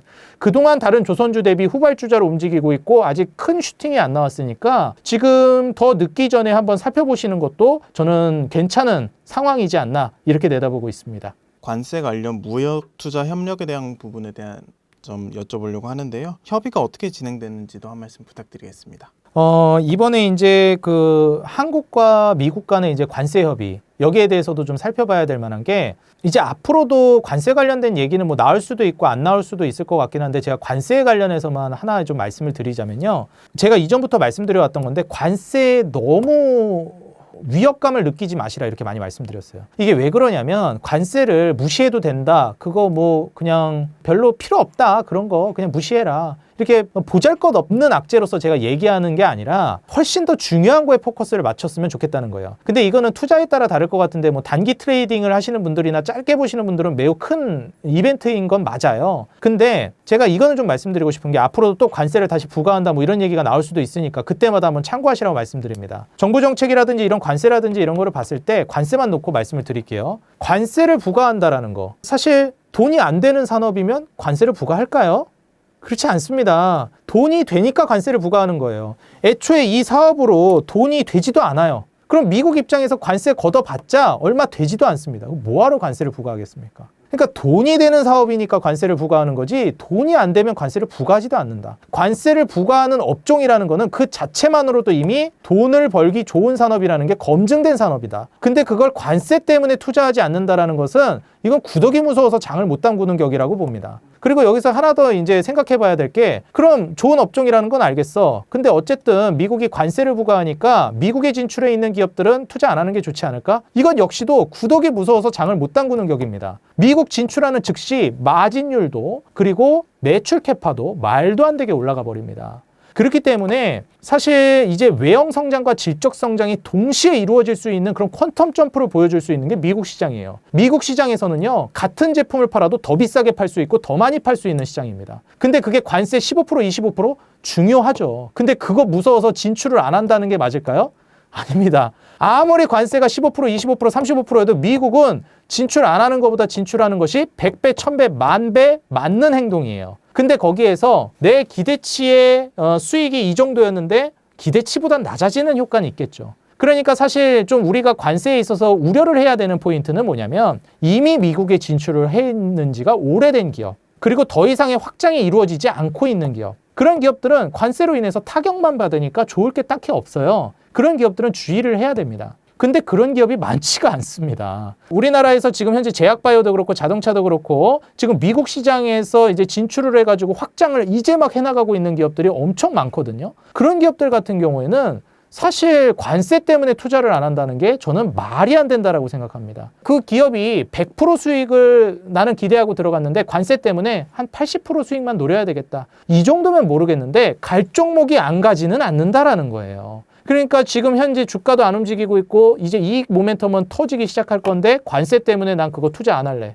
관세 덕분에 더 싸게 살 수 있는 찬스가 있는 거지 투자를 안 한다라는 거는 정말 다시 한번 말씀드리지만 구더기 무서워서 장 못 담그는 격이다. 여러분들 된장 맛있게 끓이시려면 구더기도 좀 어느 정도 관리를 하셔야지. 지금 막 생각난 건데 제가 하나 말씀드리고 싶은 게 그 와인 업계에서도 이런 말이 있더라고요. 부패랑 숙성은 한 끗 차이다. 관리를 어떻게 하냐의 차이다. 그렇기 때문에 우리 투자자 여러분들이 앞으로 수익이 날 수 있을 만한 기업들, 좋은 와인을 만들고 싶고 그런 이제 기업들을 수익을 이제 만들고 싶으시다면 잘 관리를 해서 나가셔야지 부패할까봐 무서워서 투자 안 한다라는 건 그냥 애초에 시작도 안 하겠다라는 거라고 생각합니다. 이제 앞으로 투자를 해나가시면서도 관세만 있겠습니까? 여러 가지 악재들이 여러분들을 괴롭힐 거예요. 그때마다 관세 무시하자는 게 아닙니다. 관리를 해야 되는 거지 여러분들이 그게 무섭거나 그거 본질이 아닌 다른 이슈 때문에 투자의 결정을 반하게끔 결정을 하시면 안 될 것 같다라고 조언드리고 싶습니다.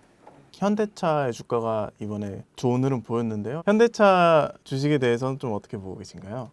현대차는 저는 너무 좋게 보고 있습니다. 일단 현대차 그룹은 솔직히 항상 말씀드리지만 주식의 100%라는 건 없잖아요. 제가 항상 이제 많은 투자자 여러분들께 벌써 이렇게 모니터 앞에서 얼굴 비추면서 이제 그 이야기를 투자 조언을 해드린 지가 이 업으로 사본 지가 10년이 넘어가고 있는데 그때마다 항상 말씀드리는 게 주식의 100%는 없다. 그러면은 왜 내가 당신에게 조언을 들어야 하느냐? 라고 이제 묻는다면 저는 항상 말씀드리는 게 우리는 기업에 투자하는 것이고 주식에 투자한다라는 것은 그 사업에 투자하는 것이기 때문에 100%가 있을 수는 없지만 그래도 성공 가능성이 높은 비즈니스 모델을 찾는 거는 분명히 존재한다. 물론 그 안에서도 실패할 수는 있지만 어느 정도의 여러분들 그 투자 전략을 제대로만 짜신다면 성공 확률이 기하급수적으로 올라간다라는 거예요. 그럼 우리가 이제 예적금만 들고 부동산 하시던 분들은 주식이 잘 적응이 안 될 수 있겠지만 이걸 제대로 관리하면서 투자 수익률을 맛보기 시작하신 분들은 이 매력에서 빠져나오실 수가 없습니다. 자, 그렇다라고 하면은 지금 현 시점에서 현대차 그룹을 제가 왜 이렇게 좋게 보느냐? 지금 촬영하고 있는 게 11월 3일인데 오늘 기준으로 현대차 그룹이 전반적으로 지금 떨어지고 있어요. 근데 저는 이럴 때가 굉장히 좋다라고 보고 있습니다. 왜? 저는 개인적으로 현대차 그룹은 결국 오를 수밖에 없다고 보기 때문에 그렇습니다. 왜 그런지를 말씀드리겠습니다. 물론 그렇게 안 될 수도 있습니다. 100%는 없기 때문에. 근데 매우 높은 확률로 그렇게 될 거라고 보는데 첫 번째 이유. 일단 현대차 그룹은 경기 민감주입니다. 경기 민감 업종이라는 뜻인데 경기 민감 업종의 특징이 무엇이냐? 경기가 좋지 않을 때는 위축됐다가 경기가 좋아지는 호경기로 넘어가게 되면 사업이 좋아진다라는 뜻이에요. 자동차가 아주 대표적이라고 볼 수 있겠습니다. 우리가 조금만 생각해 보면 되는데요. 우리가 경기가 너무 어려워졌어요. 고용도 안 되고요. 취업도 안 되고 월급도 안 올라가는데 물가는 올라갑니다. 그러면 우리 결국 장바구니 물가도 올라가고 내 주머니 사정은 점점 팍팍해져요. 이럴 때 여러분들 이런 불안한 상황 속에서 차를 바꾸겠습니까? 잘 안 바꿔요. 그렇기 때문에 우리가 미국에서도 경기 상황을 좀 예측해 본다라고 했을 때 자동차 판매 대수라든지 주택 판매 지수를 많이 보는 이유가 여기에 있습니다. 근데 지금 이제 이런 자동차 업종이 얼핏 좀 가만히 생각해 보면 굉장히 투자하기가 쉽게도 느껴집니다. 왜냐하면 그러면 불경기에 싸게 사서 호경기에 비싸게 팔면 되는 거 아니야? 이렇게 생각할 수 있거든요. 근데 이게 생각보다 쉽지가 않은 게요. 불경기에 굉장히 과하게 떨어지고 덜어는 불경기에 시장이 위축되면서 그 기업이 완전히 무너져 버려가지고 망해버리거나 아니면은 휘청거리는 경우도 굉장히 많아요. 그래서 시장 점유율을 뺏기는 경우도 많고 다른 기업에만 인수합병되기도 하고. 그래서 로직은 똑같아요. 불경기에 사서 호경기에 매도한다. 이거는 맞는데요. 종목을 정말 잘 선정하셔야 됩니다. 그럼 어떤 기업을 우리가 투자해야 되느냐? 자동차를 놓고 따져보면 불경기에 잘 보셔야 됩니다. 왜냐하면 불경기에 사서 호경기에 팔아야 되니까 불경기에 사야 될 때 우리가 어떤 기업을 봐야 되는지를 포커스를 맞춰야 되는데 불경기일 때 어려운 건 다 똑같아요. 아무리 좋은 기업도 매출, 뭐 이익 다 전반적으로 위축될 겁니다. 거기서 올라가는 기업은 진짜 그거는 유니콘 같은 기업이에요. 찾기 어렵습니다. 어차피 다 안 좋은데 그중에서 어떤 기업이 우리가 투자해야 되는 기업이냐면 오히려 외형 확장하는 기업이에요. 그러니까 시장이 어려워져서 내가 생각하는 예를 들면 현대차그룹이에요. 현대차그룹을 예를 들어서 얘기하겠습니다. 현대차그룹은 이번에 불경기가 심해지고 장기화 됐을 때 뭐 금리 인상하면서 경기가 위축됐을 때 오히려 시장 장악력을 높였어요. 그래서 시장 점유율을 올렸습니다. 특히 미국에서. 그렇기 때문에 시장 점유율을 오히려 뺏어온 거예요. 다른 기업들은 어떨까요? 다른 자동차 기업들은 현대차그룹한테 시장 점유율을 뺏긴 거예요. 그럼 이제 호경기가 됐을 때 어떨까요? 그 뺏어 놓은 시장 점유율이 전체적으로 이제 성장하면은 현대차그룹은 엄청나게 성장하게 되겠죠. 그렇기 때문에 지금 뭐 딱 이건 뭐 국뽕이 아니라 그냥 이제 단순하게 우리가 보더라도 이미 일본차 그룹들을 많이 제쳤습니다. 이미 지금 현재 현대차그룹 같은 경우에 전 세계 시장 점유율을 놓고 봤을 때 매출이나 이익 구조만 보더라도 탑3 안에 모두 들어갑니다. 매출 기준으로도 그렇고 영업이익 기준으로도 이미 탑3 안에 들어서기 시작했고 이전에는 그렇지 않았단 말이에요. 이게 순위를 끌어올린 겁니다.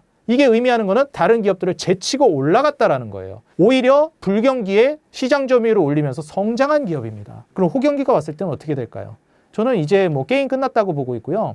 이미 미국에도 천문학적인 투자를 약속했고 거기에 따라서 이제 트럼프가 자신의 이제 공적을 과시하기 위해서 정의선 회장을 백악관에 뭐 초대하면서 치켜 세우기까지 했습니다. 설사 저는 관세 25%일 때도 자동차에 대해서 겁을 먹지 않았던 게 뭐냐면 현대차그룹이 미국에서 관세로 인해서 타격을 받는다? 불리한 조건으로 사업을 운영한다? 현대차그룹에 그런 막대한 투자를 받아냈는데 누가 미국에 투자하겠습니까? 이게 말이 안 되는 겁니다. 설사 관세가 25%가 돼 있었어도 뒤로 딱 혜택을 준다든지 뒤로 챙겨준다든지 이게 없으면 어떤 기업이 투자하겠습니까? 이게 말이 안 되는 거거든요. 저는 관세 25%가 설사 돼 있었다 해도 저는 현대차그룹 좋게 봤을 겁니다. 근데 뭐 사실 뭐 한국 같은 경우 우방국이기도 하고 최애국 대우를 뭐 해준다라고 얘기하기도 했기 때문에 지금 현재 시점에서 15%로 관세 리스크까지도 해소돼가는 과정이에요. 얼마 전에 이제 깐부회동이라고 해가지고 정의선 회장과 삼성전자 이재용 회장 그리고 엔비디아 CEO 젠슨 황 CEO도 와가지고 셋이서 러브샷까지 했는데 지금 뭐 투자 모멘텀에 난리가 난 상황이죠. 이런 시점에서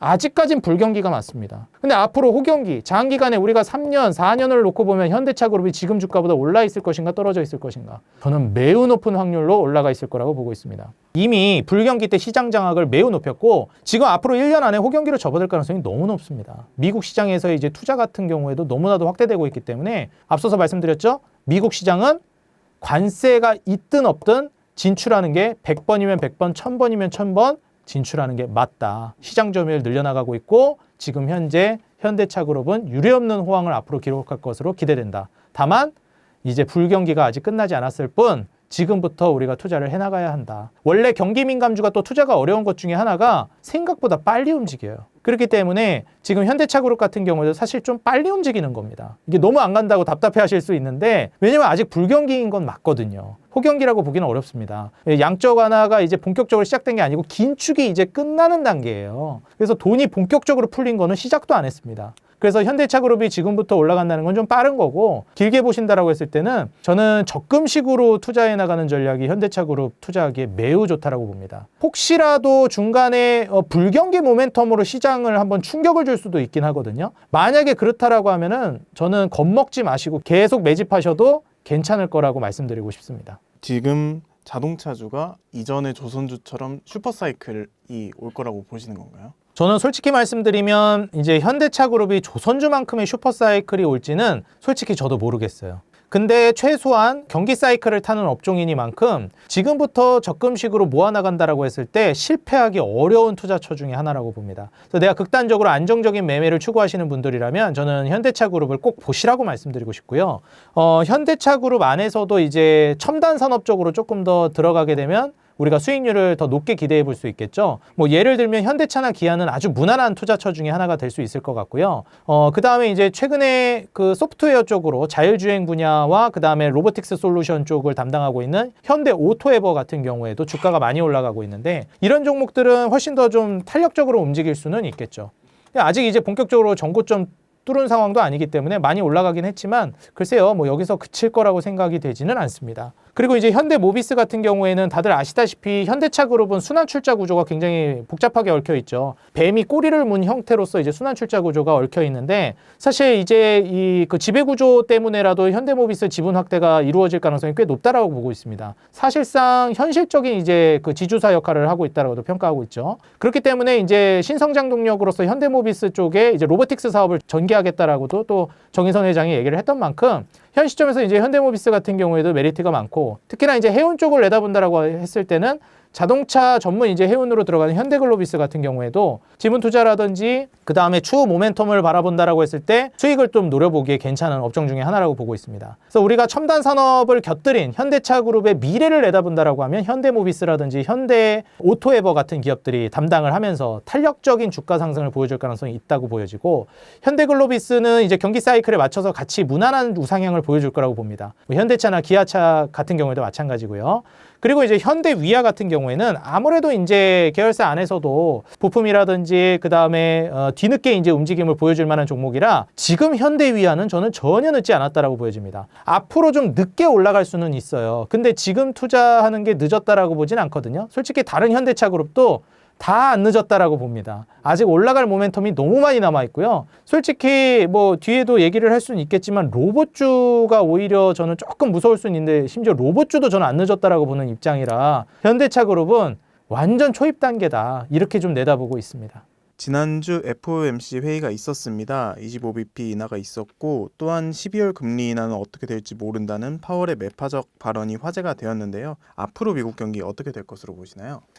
일단 이제 이 이슈를 통해서 우리 구독자 여러분들도 굉장히 좀 혼란이 있었을 것 같아요. 뉴스 기사에서도 무슨 얘기가 있었냐면은 매파적 인하다라는 얘기를 했어요. 이게 사실 무슨 얘기 같은 거냐면 소리 없는 아우성 같은 거거든요. 이게 좀 상반되는 개념이 이제 같이 믹스된 그런 이제 단어라고 볼 수 있겠는데 매파적이라는 거는 긴축적인 발언인데 사실 인하라는 거는 완화적인 행동이거든요. 말은 매파적으로 하면서 행동은 인하를 시사했다라는 겁니다. 그러니까 금리 인하를 했고 심지어 양적 긴축도 조기 종료를 했잖아요. 완화를 이제 시사하는 거기도 한데 말은 매파적으로 했어요. 보통 이런 행동을 연준이나 파월이 자주 하는데 왜 그러냐면은 말과 행동을 같게 해버리면 시장이 과열 양상을 띨 수 있습니다. 그러니까 오버해서 너무 이제 거품이 낄 수 있는 거를 우려한 거죠. 그럼 물가가 치솟을 수도 있고요. 그렇기 때문에 행동은 이제 완화적으로 앞으로도 해나갈 겁니다. 근데 너무 오버하지 말아라. 너무 과열하진 말아라. 이러면서 이제 차분하게 좀 누른 겁니다. 사실 그 말 때문에 시장이 위축됐다라고 그 다음날 한국 증시도 뭐 위축되니까 겁먹으신 분들이 있는데 오히려 그거는 땡큐라고 보셔야 됩니다. 한 방에 급등해버리면은 올라탈 수 있는 자리가 없는데 올라탈 자리 기회 준 거예요. 그래서 파월 연준 의장이 이제 12월 기준금리 인하 단정하지 말아라 어떻게 될지 모른다는데 뭐 사실 12월 기준금리 인하 안 해도 상관없습니다. 동결해도 어차피 나중에 할 거니까. 예, 그래서 뭐 12월에 하냐 내년에 하냐 차이지 앞으로도 계속 인하한다라는 사실에 변함은 없거든요. 그러면서 파월이 뭐라고 했냐면 고용이 너무 안 좋다라는 걸 인정했습니다. 그럼 불경기를 인정한 건데 여기에서 이제 우리가 주의해야 되는 포인트가 나옵니다. 일단 금리 인하는 좋다라는 걸 우리가 모두 이해해요. 근데 금리 인하를 하는 과정에 시장이 무너지는 경우도 덜어 있습니다. 그리고 많은 투자자 여러분들이 이제 오해하고 계시는 게 시장이 좋다라고 제가 얘기하면 이런 말씀하시는 분들이 많습니다. 야, 지금 실물 경기 너 알고나 하는 소리냐? 이렇게 말씀하시는 분들이 있어요. 그러니까 이게 주식 투자에 대해서 제가 이제 뭐 공격하진 않겠습니다. 그러니까 좀 더 딥하게 들어가 보시면은 이거를 이해하실 수가 있는데요. 일반적으로 이 증시 사이클, 그러니까 투자 사이클과 경기 사이클은 꼭 같이 움직이진 않습니다. 엇박을 탈 때가 꽤 많아요. 우리가 이거를 잘 설명해 놓은 게 앙드레 코스톨라니의 이제 산책하는 개 이론이라는 곳에서 많이 얘기가 나오는데 보통 이제 주인을 실물 경기라고 표현을 하고 개, 강아지를 이제 증시 사이클이라고 보통 얘기합니다. 그러면은 실물 경기가 이제 우상향하는 방향으로 계속 앞으로 나아가요. 물론 중간에 경기가 꺾이기도 하겠죠. 근데 이 개라는 거는 주인보다도 훨씬 더 활동 반경이 넓어서 막 앞으로 갔다 뒤로 갔다 그냥 난리가 납니다. 보더콜리처럼. 그러면은 사실 실물 경기는 이렇게 잘 가고 있는데 막 잠깐 주인 뒤로도 갔다가 이래요. 그러다 보니까 전체적으로 방향은 같게 가겠지만 사이클이 꼭 일치하진 않는다라는 걸 우리가 이해해야 됩니다. 그럼 이 사이클이 왜 일치하지 않는지를 이해하면은 이제 우리가 앞으로 증시 사이클이 어떻게 움직일지 리스크 요인이라든지 대비할 점이 명확하게 보이기 시작해요. 자, 일단 첫 번째로 볼 만한 게 이번에 이제 그 연준의 금리 인하 이거는 항상 금리가 증시 사이클을 주도적으로 움직이게 만들기 때문에 증시를 장기적으로 우상향시키게 만들 거예요. 이거는 크게 바뀌지 않을 겁니다. 매우 높은 확률로 진짜 천재지변급의 악재가 터지지 않는 한 그런 일은 저는 뭐 100분의 1% 확률 나올까 말까라고 봅니다. 99% 이상의 확률로 장기적으로 증시는 계속 우상향할 겁니다. 근데 이제 여기서 하나 우리가 주의해야 되는 건 뭐냐면 단기적으로 무너졌다 갈 것이냐 아니면 별 문제 없이 무난하게 우상향할 것이냐. 여기서 이제 인하의 성격이 나오는데 금리 인하를 할 때는 우리가 두 가지 측면으로 우리가 많이 얘기합니다. 우리가 리세션 컷이라고 얘기하고 그 다음에 이제 인슈런스 컷이라는 얘기를 많이 해요. 컷이라는 거는 인하죠. 금리 인하할 때 이제 컷을 한다고 하니까. 근데 이 인슈런스 컷이라는 거는 이제 보험성 인하라는 겁니다. 지금 경기가 나쁘지 않아. 괜찮은데 앞으로 나빠질 것 같으니까 미리 인하하자. 예방 조치를 하자. 차원이 인슈런스 컷입니다. 그러면은 지금 경기도 좋아. 근데 앞으로 예방해서 금리 인하까지 하니까 유동성까지 풀리네? 그럼 경기도 좋은데 돈까지 풀리니까 실물 경기도 좋고 증시 사이클도 좋은, 모두 좋은 에브리띵 랠리, 무난한 이제 상승 랠리가 나오는 겁니다. 단기적으로도 좋고 장기적으로도 좋고. 근데 이제 여기에서 다른 게 뭐냐면 리세션 컷입니다. 리세션 컷은 금리 인하를 통해서 우리가 기대해 볼 수 있는 효과가 경기를 회복시키는 거잖아요. 그렇기 때문에 지금 예방 차원이 아니라 이미 우리 발등의 불똥이 떨어졌다는 겁니다. 지금 침체를 대비하는 게 아니라 보험성이 아니라 이미 침체가 왔어. 우린 이 문제를 해결해야 돼. 라는 게 리세션 컷이에요. 그렇기 때문에 시장에서는 무슨 이제 바람이 불어올 수 있냐면 뭐야 경기가 너무 안 좋잖아. 실물 경기가 박살이 났잖아. 연준이 말한 것처럼 진짜 고용 무너졌고 그 다음에 지금 뭐 바퀴벌레론이라는 얘기도 나왔습니다. 그러면서 바퀴벌레가 한 마리 보인다라는 것은 지역은행이라든지 은행에서 한 곳에서 문제가 생기기 시작했다라는 것은 그 안에 수많은 위험이 도사리고 있다라는 이런 논리를 내세운 것인데 이게 틀린 말이 아닙니다. 도미노처럼 하나가 터지기 시작하면 우수수 무너질 수 있다라는 거예요. 근데 이걸 터지지 않게끔 잘 관리해서 갈 수도 있습니다. 그건 우리가 예측할 수 있는 범위의 영역은 아니라고 저는 개인적으로 생각해요. 물론 그 확률의 문제를 논할 수는 있겠지만 기다 아니다를 딱 답을 정해놓고 가는 건 매우 위험한 투자라고 생각합니다. 어찌됐건 중요한 건 이런 리세션 컷을 통해서 우리가 생각해 볼 수 있는 건 뭐냐면 리세션 컷을 통해서 시장이 어찌 보면 패닉이 올 수도 있다는 거예요. 그 정도에 따라서. 그러니까 이게 너무 심각하지 않으면 적절한 위험으로 인식하면서 적절히 무너졌다가 이제 쭉 우상향할 수는 있겠는데 만약에 패닉 정도로 무너지게 되면 폭락이 나왔다가 갈 수도 있습니다. 근데 중요한 건 뭐라고요? 이 폭락이 나오게 되면 불경기 모멘텀으로 폭락이 나오게 되면 금리 인하는 이전보다 훨씬 더 급격하게 더 빠르게 인하하기 시작할 겁니다. 그럼 어떻게 된다? 실물 경기는 박살이 났지만 증시는 유례없는 호황을 기록할 겁니다. 우리가 불과 몇 년 전에 그 사건을 겪었습니다. 언제였죠? 코로나 팬데믹 때였습니다. 실물 경기는 소위 말해서 박살이 났는데 투자 시장은 말도 안 되는 호황을 기록했습니다. 왜? 돈을 무제한으로 찍어냈고 금리는 제로 금리에 육박했기 때문입니다. 우리가 이러한 논리를 이해한다라고 하면 앞으로 어떠한 일이 발생할지 우리가 알 수는 없어요. 리세션 컷으로 인해서 실물 경기가 무너진다라고 했을 때 이게 폭락 개념으로 패닉이 오면서 무너졌다가 갈지 아니면 적절히 적당한 선에서 조정이 나왔다가 또 올라갈지는 모르지만 중요한 사실은 뭡니까? 금리 인하는 결국 올린다는 겁니다. 투자 시장을. 화폐 가치를 더 빠르게 인하시키기 때문에. 그렇다라고 하면 장기적으로 우리가 투자 시장에 있어서 우상향한다는 전제를 깔고 좋은 기업을 좋은 가격에 사놔야 됩니다. 왜? 폭락은 안 올 수도 있거든요.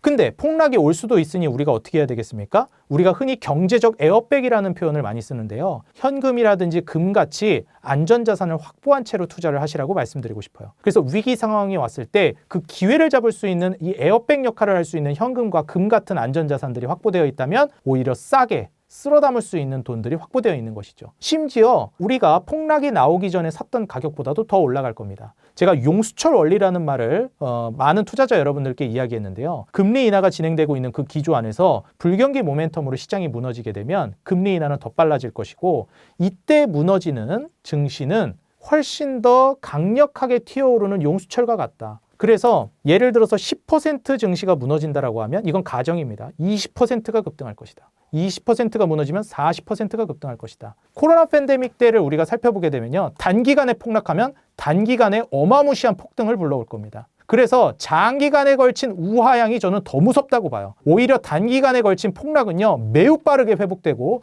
매우 엄청난 급등을 불러옵니다. 왜냐? 금리 인하가 전제로 깔려있기 때문에 그래요. 이때 엄청난 유동성이 시장으로 빨려 들어오게 됩니다. 근데 지금 현 시점에서 이미 코로나 팬데믹 때보다 지수는 더 많이 올라갔고요. 여기서 만약에 시장 폭락이 나온다? 그 폭락이 나온 만큼 훨씬 더 큰 급등이 나오게 될 겁니다. 최근에 이제 증시 주변 자금 추이를 보게 되면 고객 예탁금이 이미 코로나 팬데믹 때 풀렸던 시장으로 유입됐던 돈을 이미 아득히 넘어섰습니다. 80조가 좀 되지 않는 수준의 예탁금이 한국 주식시장으로 밀려 들어왔었는데 지금은 이미 85조를 넘어서는 고객 예탁금이 증가하고 있는 추이를 보여주고 있어요. 앞으로 90조, 100조를 향해서 달려나가게 될 텐데 이미 한국 주식시장으로 들어온 돈이 코로나 팬데믹 때 유입된 돈보다 훨씬 더 많다라는 겁니다. 앞으로 돈이 본격적으로 풀리지도 않았는데 벌써부터 이렇다라는 거. 얼마나 더 많은 돈이 들어올지, 얼마나 더 많은 증시 상승을 불러올지는 알 수 없습니다. 그렇지만 중요한 건 우리가 위기가 왔을 때 그리고 그 위기를 관리할 수 있을 만한 안전마진이 확보되어 있다면 우리는 폭락이 와도 두렵지 않고 어떤 상황이 오더라도 우리는 돈을 벌 수 있는 투자 전략을 제시할 수 있다는 거죠.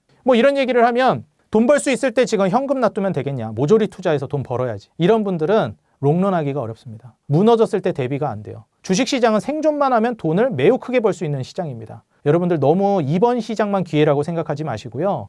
항상 주식시장의 기회는 열려있기 때문에 안전마진을 확보한 채로 투자를 하시라고 말씀드리고 싶어요. 그렇게 해서 롱런 하신다면 얼마든지 돈 벌 기회는 넘쳐나고 있고 지금은 그런 시장입니다. 그리고 다시 한번 말씀드리지만 현금이나 금 같은 안전마진은 위기 상황을 대비한 것이지 호황장에 여러분들이 몰빵치라고 있는 게 아닙니다. 우리가 보험을 큰일 났을 때 쓰라고 있는 것이지 좋은 상황에서 쓰라고 있는 게 아니거든요. 그래서 우리가 사회생활을 시작하면서 경제활동을 이제 시작하면은 어른들이 그런 말 하잖아요. 비상금 같은 거 확보를 해놔야 된다. 나중에 큰일이 생길 수도 있고 근데 우리가 어렸을 땐 그런 걸 잘 모릅니다. 막상 이제 나이 먹고 가면은 왜 이런 비상금이 필요한지를 깨닫게 돼요. 근데 이제 어렸을 때는 그냥 쓴 돈, 번 돈 다 써버립니다. 나는 안 아플 줄 알고 노후 대비할 거 생각도 안 하고 미래를 안 겪어봤으니까 그냥 편안하게 돈을 쓰죠. 근데 어르신들은 그걸 다 겪어봤기 때문에 돈을 그렇게 하면 안 된다. 이쪽으로 떼놔야 되고 얘기합니다. 주식시장을 오래 겪어보신 분들, 지금 주식 경력 오래되신 분들은 제 말에 매우 공감하실 겁니다. 시장이 좋을 때 불나방처럼 모조리 투자하는 투자자들은 롱런하기가 어렵습니다. 그렇지만 이렇게 시장이 좋을 때 투자를 멈추지 말고 하되 안전마진을 확보한 투자자들은 시장이 무너져도 오히려 더 큰 부자가 될 수 있습니다. 시장이 무너지지 않으면요, 무난하게 부자가 되는 거죠. 어느 방향으로든 우리는 부자가 될 수 있습니다. 그래서 이 투자 전략을 꼭 인지하시면서 저는 우리 구독자 여러분들이 어떤 방향으로도 시장이 어떻게 흘러가더라도 부자가 될 수 있는 투자자 여러분들이 되셨으면 좋겠습니다.